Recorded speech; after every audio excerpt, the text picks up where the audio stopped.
Greetings. I'm the Reverend Kathleen McCallum, and I'm the retired Associate Minister of Trinity United Church. We used to have a cottage on Deer Lake near South River, and one of our delights was watching the loons on the lake, especially after the babies had been hatched. We would often see the male and female swimming around in the lake with the babies on their backs. But one day we saw something completely different and amazingly wonderful. The chicks had now grown and were swimming around with their parents, but so far they weren't diving in that distinctive way that loons dive. And on that spectacular day, we were privileged to observe what I would only call diving lessons. After some loon chatter, first one adult would dive and the other adult and two chicks would clearly watch and wait.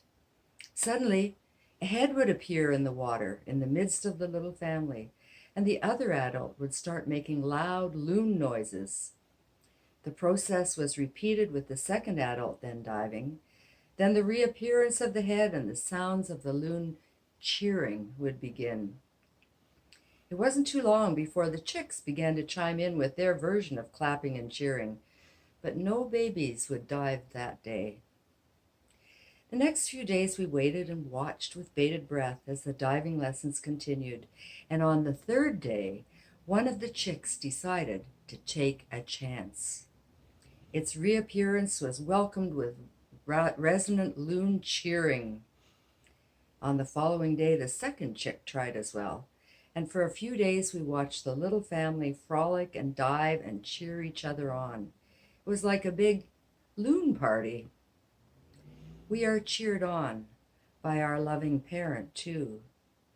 God rejoices with us in our accomplishments, walks with us in our times of fear and new learnings, cheering us on and encouraging us.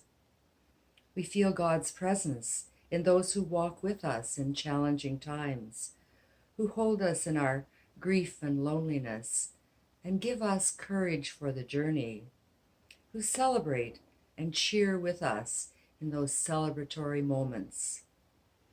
And we too can be the presence of God to others as we share a word of caring and cheer and a helping hand. We are not alone. Thanks be to God.